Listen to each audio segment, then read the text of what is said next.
महाराष्ट्र में विधानसभा चुनाव की हवा अब बहने लगी है। ऐसे में राजनीतिक दलों का खुलासा भी होने लगा है। आपको बता दें कि करीब 1.5 साल पहले अजित पवार के नेतृत्व में एनसीपी के 40 विधायकों ने सत्तारूढ़ बीजेपी और शिंदे गुट से हाथ मिलाया था और इसके बाद अजित पवार ने भी उप मुख्यमंत्री पद की शपथ ली। ऐसे में तीनों पार्टियों ने लोकसभा चुनाव एक साथ मिलकर महायुति के तौर पर लड़ा था। ऐसे में अब तीनों पार्टियां महाराष्ट्र विधानसभा चुनाव एक साथ लड़ने के लिए भी तैयार है। हालांकि इस बीच अजित पवार गुट को लेकर कई तर्क वितर्क सामने आए हैं। आपको बता दें कि लोकसभा चुनाव में अजित पवार का गुट सिर्फ एक ही सीट जीत सका, लिहाजा महायुति में उनके भविष्य को लेकर कई तरह की चर्चाएं शुरू हो गई है। ऐसे में अब इस संबंध में देवेंद्र फडणवीस का एक बयान अब चर्चा में आ गया है। लोकसभा चुनाव में भारतीय जनता पार्टी के साथ महायुति को बड़ा झटका लगा है।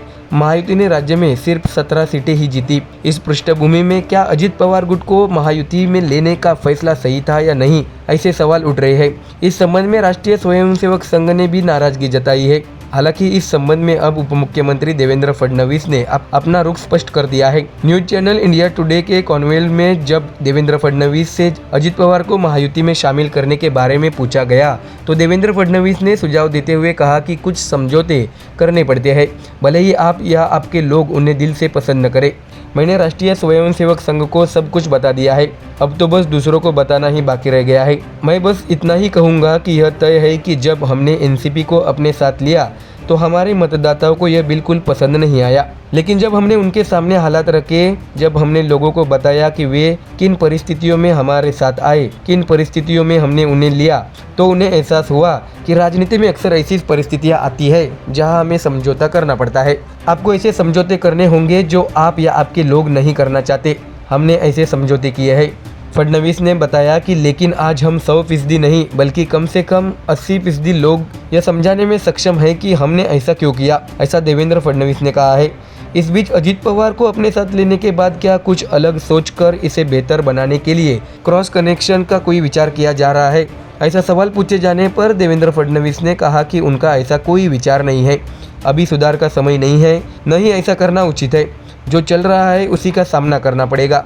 हम तीनों को यथार्थवादी दृष्टिकोण रखना होगा। उस स्थिति में हम केवल संख्याओं पर नहीं जाएंगे, जीतने की संभावना बहुत महत्वपूर्ण है। इसके अलावा लोग आपके बारे में क्या सोचते हैं कि अगर आप कम या ज़्यादा जगह लेंगे तो लोग आपके बारे में क्या कहेंगे, यह दूसरा कारक है। हम अपनी राय पर कम और जीतने की संभावना पर ज़्यादा काम करने की कोशिश कर रहे हैं। यदि हम उनमें सफल हो जाते हैं तो पाठ्यक्रम सुधार की कोई आवश्यकता नहीं है, हम अच्छे तरीके से जीतेंगे, ऐसा भी देवेंद्र फडणवीस ने जवाब देते हुए कहा है। आपको बता दें कि इस बीच शिंदे गुट और अजित पवार गुट से गठबंधन के बावजूद क्या उन्हें लोकसभा चुनाव में वोट के रूप में वोट नहीं मिले, इस बारे में पूछे जाने पर देवेंद्र फडणवीस ने अहम बयान दिया। इससे राजनीतिक हलकों में चर्चा शुरू हो गई है। फडणवीस ने बताया कि एकनाथ शिंदे की शिवसेना को अधिक वोट मिले, उसकी तुलना में अजित पवार की एनसीपी को कम वोट मिले हैं।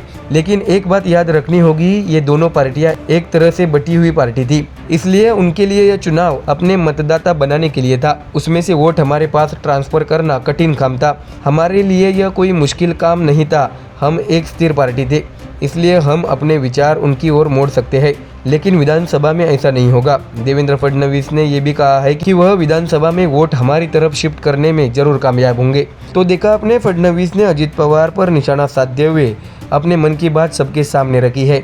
ऐसे में बीजेपी का अगला क्या प्लान है और क्या बीजेपी पूर्व साथी उद्धव ठाकरे को अपने साथ लाना चाहती है या फिर कुछ और, ये तो आने वाले समय में पता चल ही जाएगा। Bureau report MDR news.